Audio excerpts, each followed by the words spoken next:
con la primera charla de este día, que está a cargo de el ingeniero Choyi Uno de Electrocable. El tema es la instalación eléctrica, factor de diferencia en la producción acuícola. El ingeniero Choyi Uno es ingeniero electrónico por la Universidad de Guadalajara, con una amplia experiencia en instalaciones eléctricas en el ámbito acuícola. Es gerente de la división acuícola para la empresa Electrocable y se encarga de diseñar los cables especializados con empresas de diferentes partes del mundo, principalmente Asia, quienes ofrecen diversas características para tener la mayor de las precisiones en estos materiales importantes para las granjas acuícolas. Adelante, ingeniero, por favor. ¿Todavía no tiene sonido? ¿Todavía? Ah, ya. Ok, gracias, buenos días. Buenos días. Les voy a platicar un poquito nada más de mí. Yo entré en este nicho porque yo, no sé si ustedes conocen a mi sobrino, yo creo que sí, es Hideyoshi Segovia 1. Yo le estaba haciendo instalaciones eléctricas a él en Florida, tanto en Miami como en Clewiston. Y una de las cosas que sucedió fue que no encontrábamos el cable adecuado para las necesidades de su granja. Entonces, yo le hablé a un amigo, que es muy amigo del que ahorita vendría siendo mi jefe, porque nosotros tenemos la distribución y además somos fabricantes de cable y estamos aquí en Guadalajara. Entonces, resulta que esta persona está en Miami y nos juntamos para hablar. Y lo que me dijo es, oye, me interesa hablar contigo, te quiero ofrecer algo, cuando regrese a Guadalajara hablamos. Bueno, le terminé la instalación a mi sobrino y ya por fin llegué a hablar con él y él lo que me dijo fue, ábreme por favor la división acuícola, tú le entiendes más o menos al negocio este. Y así fue como sucedió. Bueno, a ver, vamos empezando. Ok, esto es algo bien importante. Ustedes como acuicultores no pueden escatimar en la energía eléctrica. O sea, obviamente nos vamos, si hacemos una pirámide, lo más importante para un pescado, si yo agarro un pescado y lo saco del agua, yo creo que a los 5 minutos ya se murió. Si un pescado yo no le doy de comer, pues a lo mejor no me engorda, pero va a seguir vivo. Pero si yo a un pescado le quito el oxígeno en el agua, tiene muy poco tiempo para reaccionar. Entonces, lo que es la energía eléctrica es muy importante para todas las granjas acuícolas. Prácticamente es el corazón de la producción acuícola. Ahora, una de las cosas que es muy importante es que no solamente es la producción en sí de la biomasa, ¿sí? Sino también es la seguridad del personal. Fíjense bien, se calcula que más o menos 20 millones de personas trabajan en el área acuícola. De esos 20 millones, anualmente, esto es una estadística, no hay un registro tal cual, esto lo tomé de la FAO, dice que entre 61.500 y 102.500 lesiones no fatales ocurren en las granjas acuícolas. Ahora, pero las muertes, ya lo que son accidentes fatales, son entre 1.025 a 2.460 muertes. ¿Sí? Esto obviamente quiere decir que sí se puede arreglar si se maneja cierto grado de, o sea, lo que viene siendo instruir bien al empleado, tener buen equipo, tener buen cableado, porque mucho de estos accidentes son por electrocución. ¿Sí? Bueno.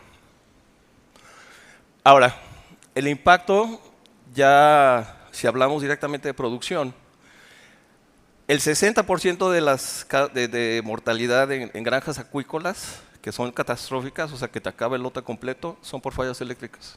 Así de simple. ¿Sí? O se les quemó el cable, o hizo corto, o no entró el generador del backup, y pum, ya se les acabó y ahí se les fueron miles y miles de pesos, ¿no?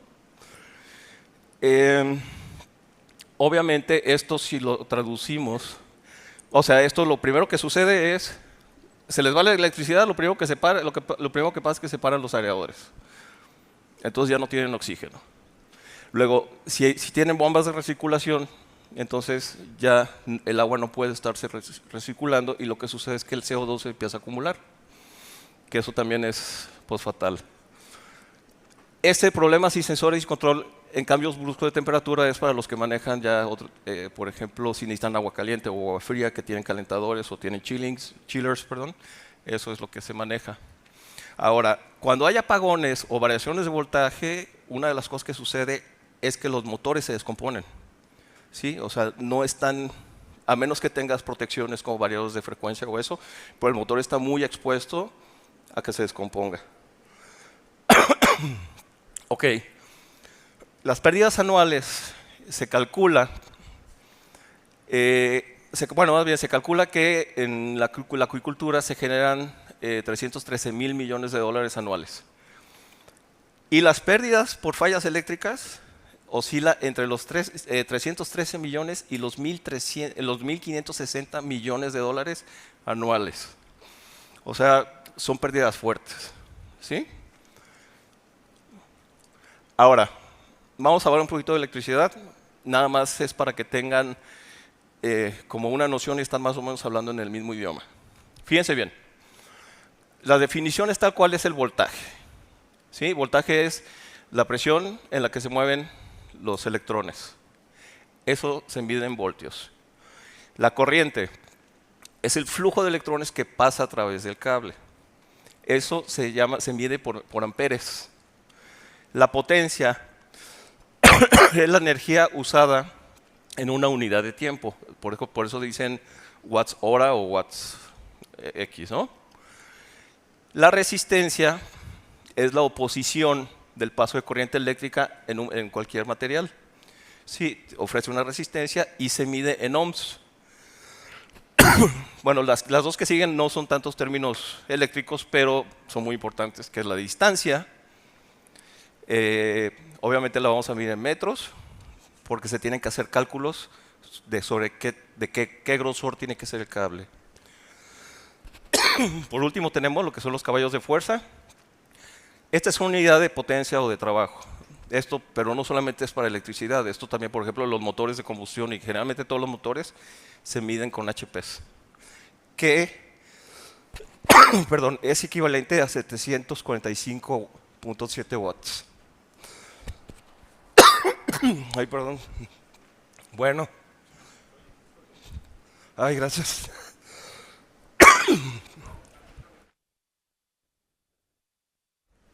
¿Ya?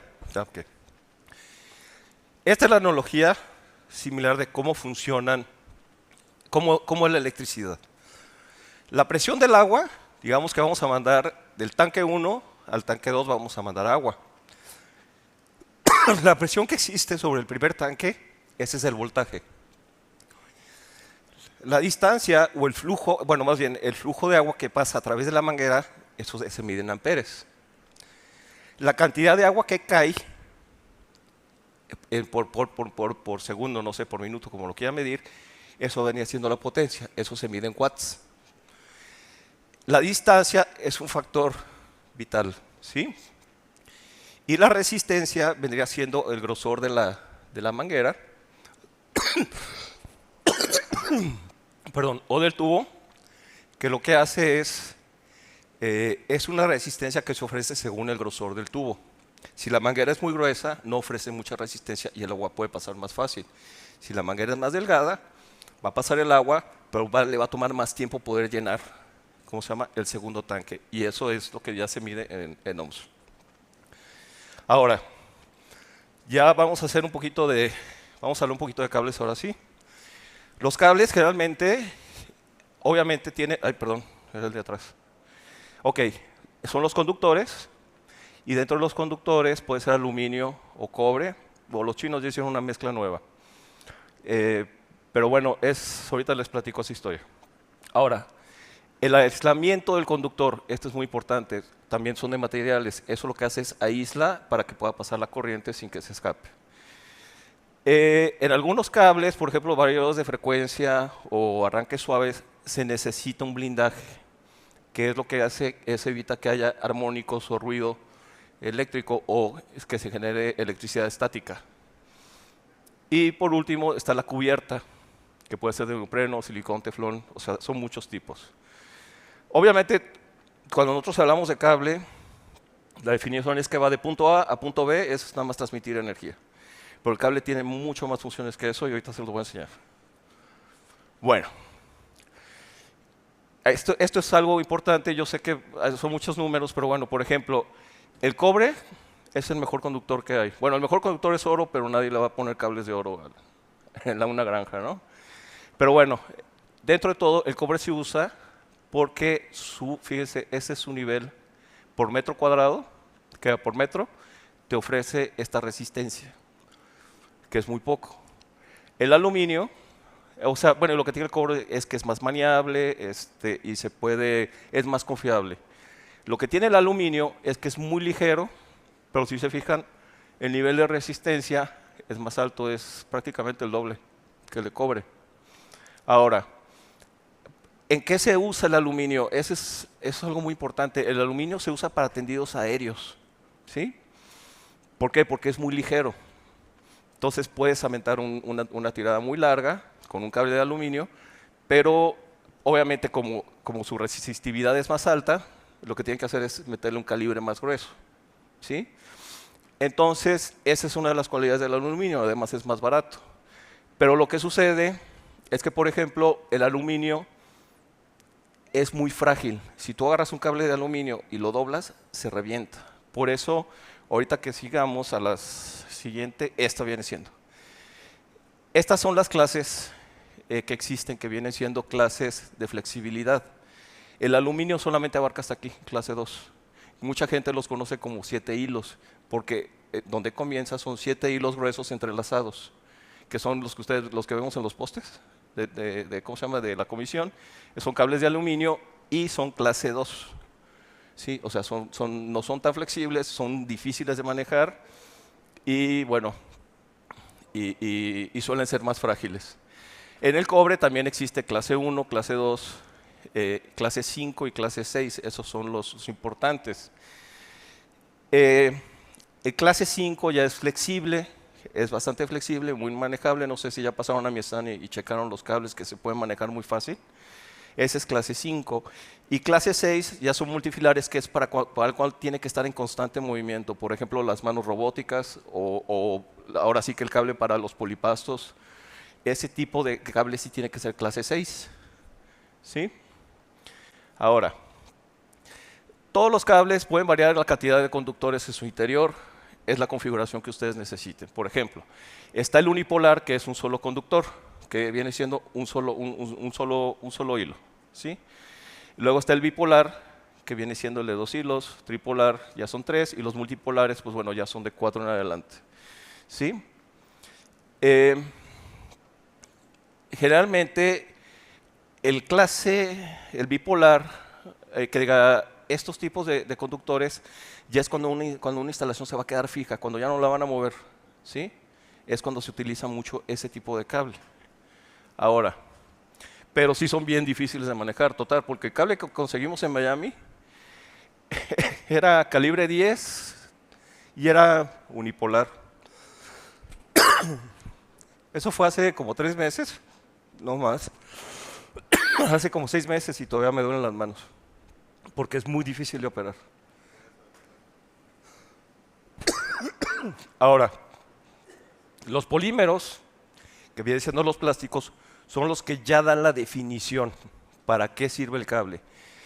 Porque el cable o es de cobre o es de aluminio y no hay más. Bueno, a menos que compren de los chinos. Pero los polímeros son los que le dan la definición de para qué sirve, si es un cable sumergible, si es un cable para estar en ambientes muy cálidos, o si es un cable de control que tiene que manejar sensores. ¿Sí? Entonces, de hecho son como 20 y tantas clases de cables en sí, son las familias que existen. Y dentro de acuicultura solamente se necesitan 3. Ahora, ok, bueno, ya los polímeros, como les estaba diciendo, pues evita que se fugue la corriente. Es una protección mecánica contra golpes o aplastamientos o cortes. Hay, por ejemplo, para protección ambiental, que es contra humedad, rayos UV, aceites químicos, resistencias, altas temperaturas y la flexibilidad. También todo eso tiene que ver los polímeros. Ahora, el grosor. Este sí no le puse foto porque esta sí es una fórmula que más o menos les va a dar. Todos los cables se miden en calibres. El calibre, por ejemplo, el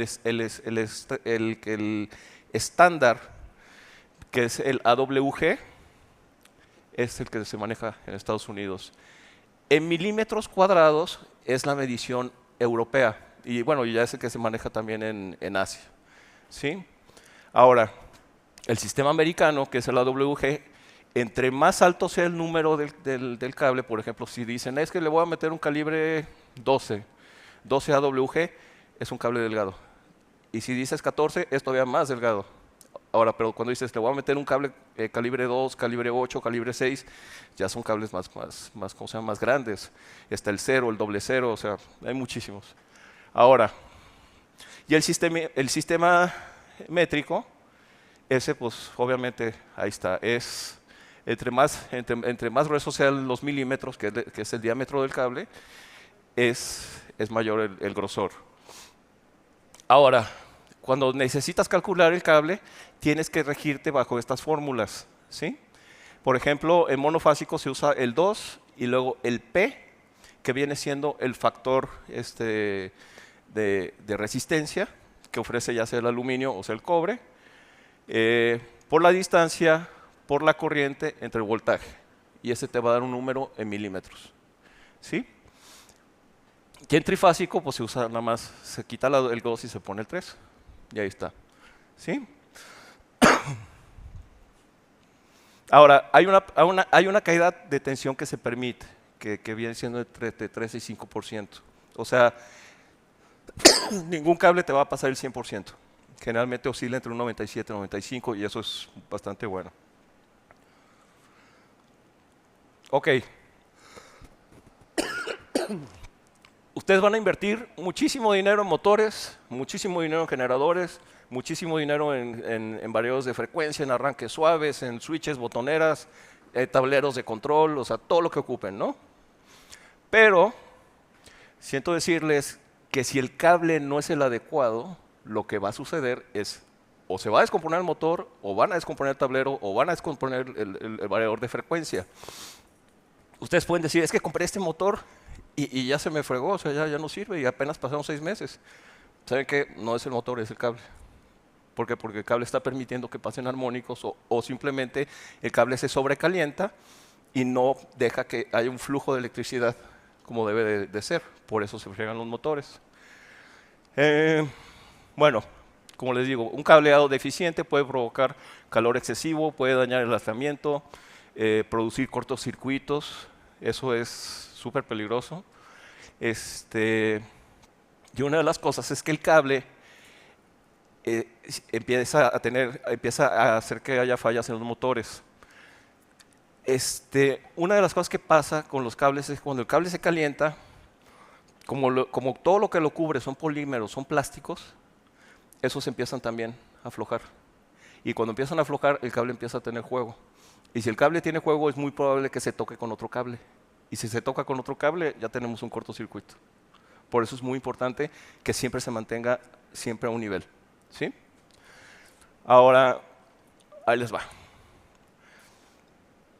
En eficiencia energética, bueno, ahora sí, con un buen calibre, los materiales adecuados, con un buen aislamiento, obviamente se reducen pérdidas que se traduce en menor consumo eléctrico.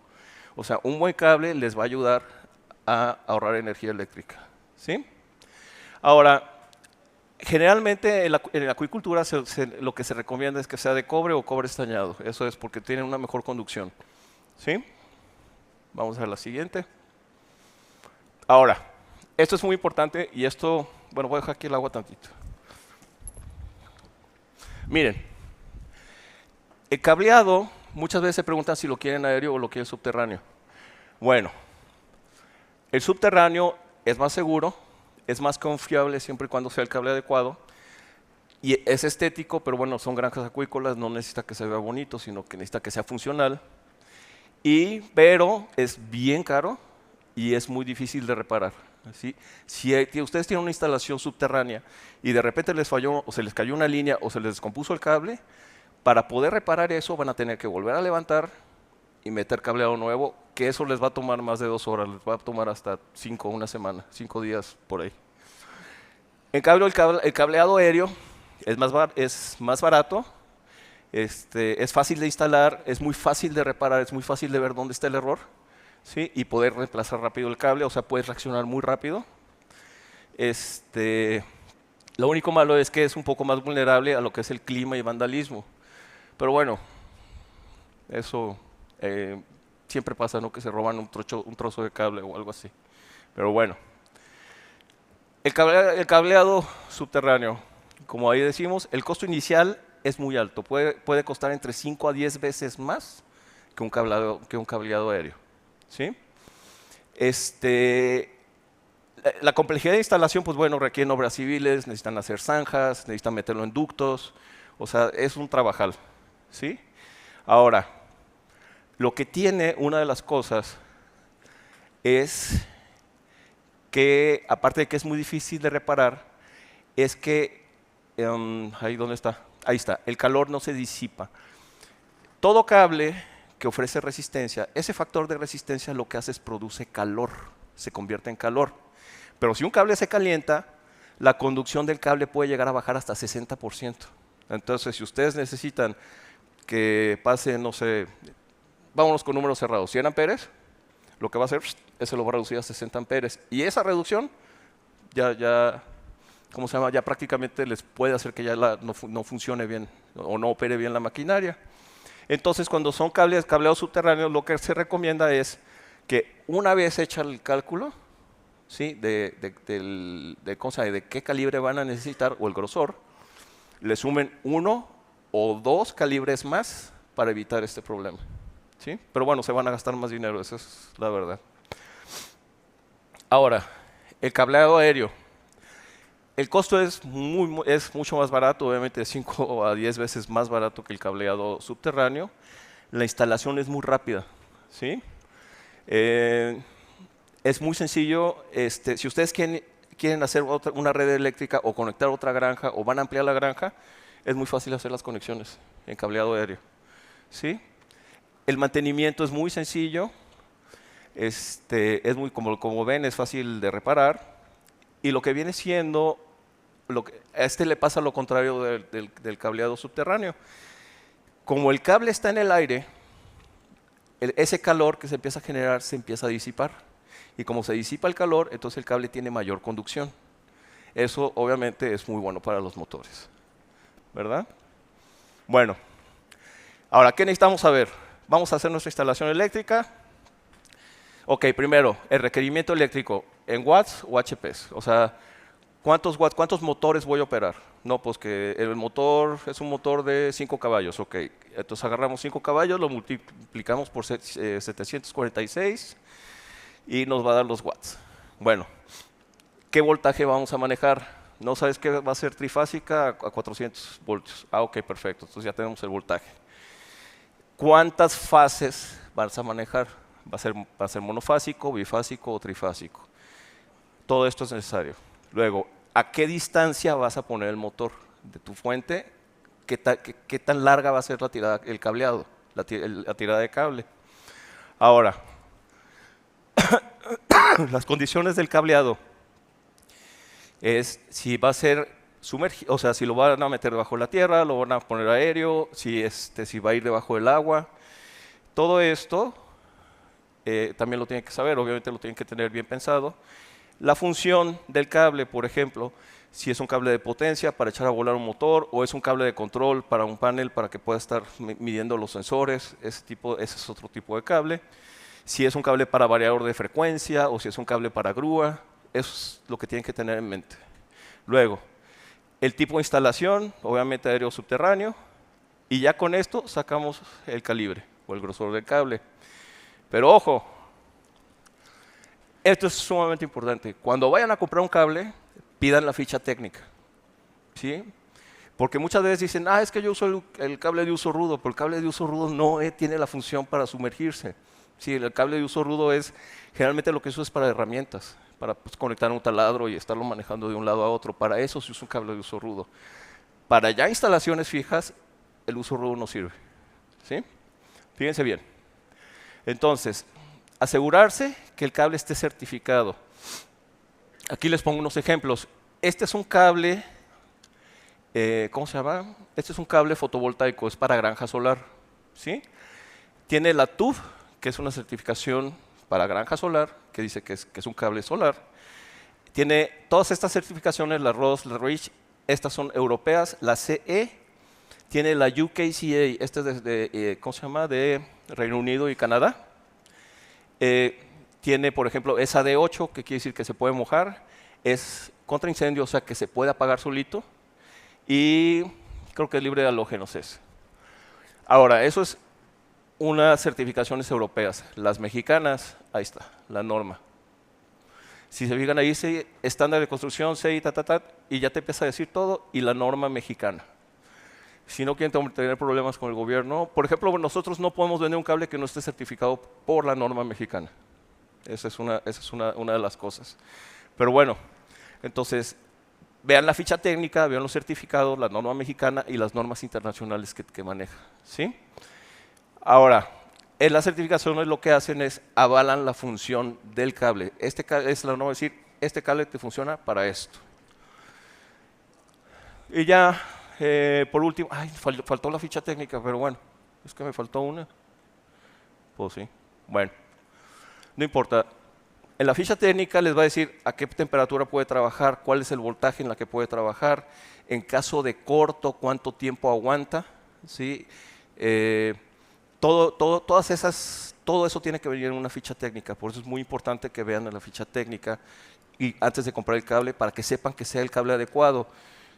Miren, en lo que es eléctrico, yo en serio sí les digo, piensen un poco más a futuro, o sea, si ustedes compran un cable que no es, les va a durar a lo mejor 1 año, sí, o a lo mejor 3, pero si es el cable certificado, les va a durar 5 o 6 años, o sea, les sale un poco más caro, pero es un cable que tiene esa función en particular, por lo cual le garantiza una buena operación en la maquinaria, ¿verdad? Y pues bueno, ya, si tienen dudas, asesoría sin costo, ahorita les voy a platicar eso. Ahí está mi nombre, ahí está mi celular, mi WhatsApp, mi extensión, mi correo. Ahí les va. Yo estoy armando un protocolo de mantenimiento eléctrico,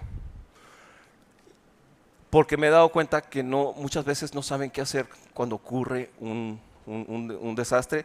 Entonces hay un protocolo que se llama, es protocolo de mantenimiento eléctrico preventivo y un protocolo de mantenimiento eléctrico, pero ya una vez que ocurren las cosas. ¿Sí?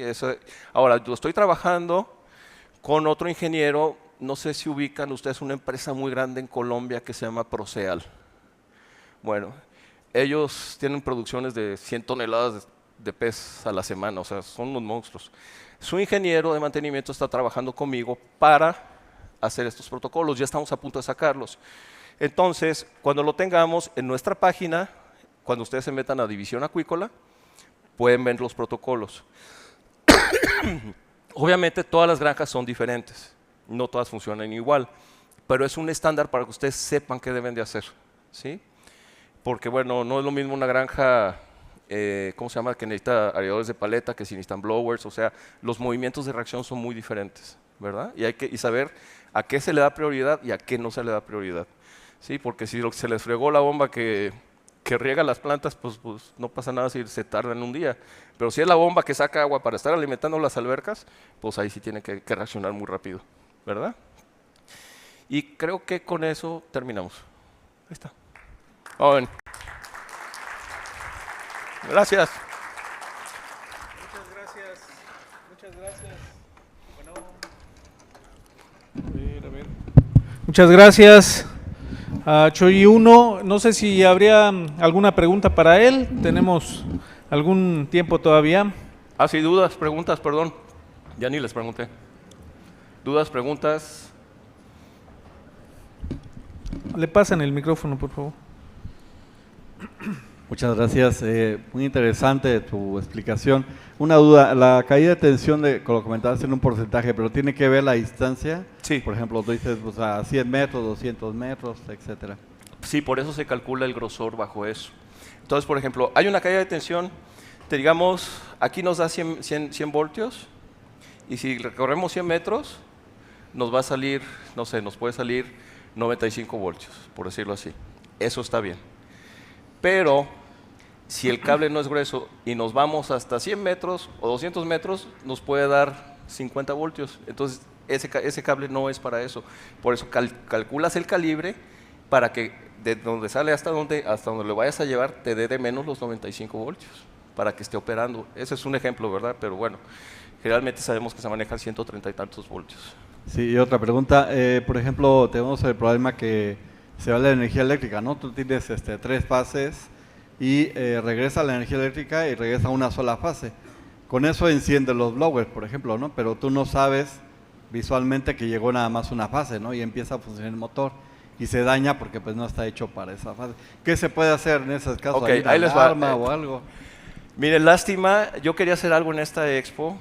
Yo diseñé, junto con otro colega de la empresa, con otro ingeniero electrónico, diseñamos un sistema de alarma.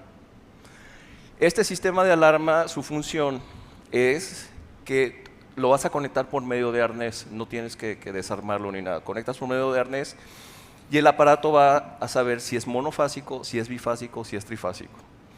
Si se cae una fase, así como dices tú, lo que hace es, se prende un foco rojo, te suena una sirena y te va a mandar un mensaje al celular diciendo fase 1 caída.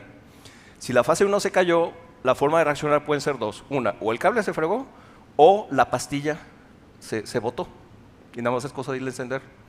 Esa es una. Si se caen 2 fases, entonces te va a avisar a tu teléfono, te va a decir 2 fases caídas. Se enciende la alarma y entonces ya tienes que ir a ver si está funcionando, ahora sí, si los switches están arriba o simplemente de la calle no está entrando. Si de la calle no está entrando, lo que se hace es, se apaga ¿cómo se llama? Cortas la corriente de la calle y arrancas el generador, ¿sí? Ahora, con una fase jalando, pues sí, vas a quemar el motor. Y por ejemplo, si se caen las 3 fases, lo que te dice es que se te fue la luz, ¿sí? Entonces ahí ya ustedes tienen que reaccionar a prender el generador. Pero lo interesante es que este sensor lo que va a hacer es que va a estar monitoreando la temperatura de operación. Entonces, si la temperatura de operación empieza a superar los 90 grados, te va a mandar un aviso de que hay un corto o el motor se está forzando demasiado, ¿sí? Entonces, y luego viene con una aplicación donde puedes medir el amperaje. Entonces, si se empieza a subir el amperaje, dices, sabes que el motor se va a descomponer, hay que apagarlo, ¿sí?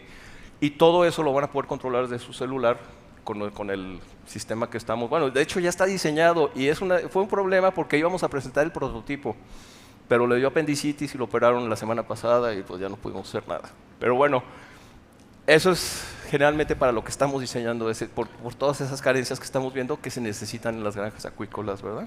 Tenemos una última pregunta por este lado. Por ahí levantaron la mano. ¿Alguien más? Acá. Ingeniero, buenos días. Gracias por tu ponencia.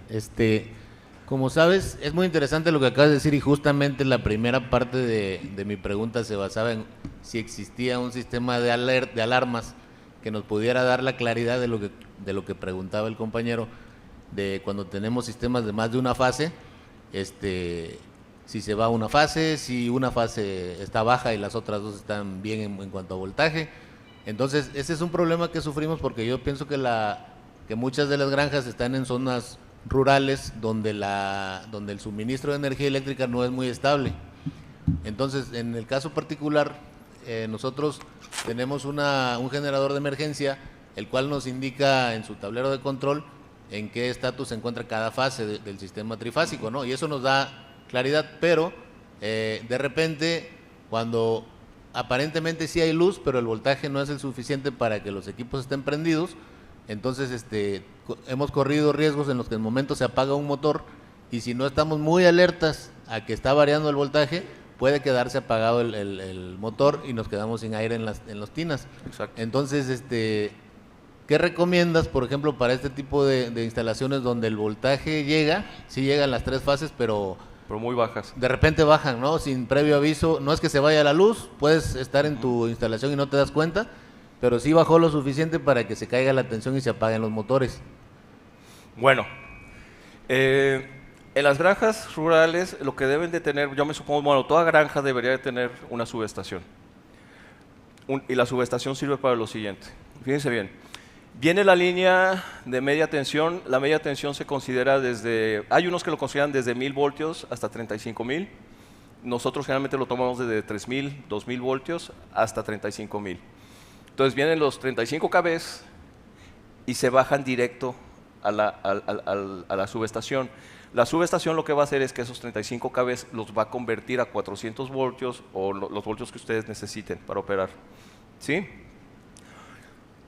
Si la caída es en la alta tensión, que diga la media tensión, o sea, ahí prácticamente no pueden hacer nada. Lo único que pueden hacer es apagar, o sea, para que ya no pase corriente por ahí y arrancar el motor. Es lo único que pueden hacer. No hay otra manera de reaccionar, porque pues hay que llamar a la comisión y decir, oye, está pasando esto, hay caída de voltaje, y ellos te van a decir, cómo no, te lo resolvemos en 72 horas. Y eso es lo que va a pasar, ¿verdad? Entonces, esos protocolos de reacción son donde ustedes tienen que tener mucho ojo. Si no arrancó el motor, hay unos que arrancan automáticamente. En cuanto detectan una falla, arrancan, cortan y arrancan automáticamente. Hay otro que hay que estarlo haciendo manual. Pero este sistema de alarma que les estaba platicando, ya prácticamente ya está terminado. Lo que queremos hacer, bueno, lo que va a hacer es que te va a estar avisando, pero directo a tu celular. O sea, se van a prender las sirenas, se va a prender el foco rojo. Cuando esté en operación normal se va a poner en verde. Cuando esté en reparación se va a poner en amarillo, y cuando esté en cualquier alerta se va a poner en rojo. Aquí la idea es que ustedes ya van a saber, te va a decir en el celular, oye, se te cayó la fase 1 del motor tal, en el sector tal, entonces ya sabes cuál motor es. Entonces nada más es ir a checar qué fue lo que pasó. Si ya ven, obviamente si a ustedes les pasa en todos los motores, es que sí es de la comisión. Pero si les pasa en una, es que muy probablemente nada más se botó el switch. No sé si con eso le respondo. Sí, gracias. Muchas gracias. Un aplauso, por favor, a Choji 1. Gracias.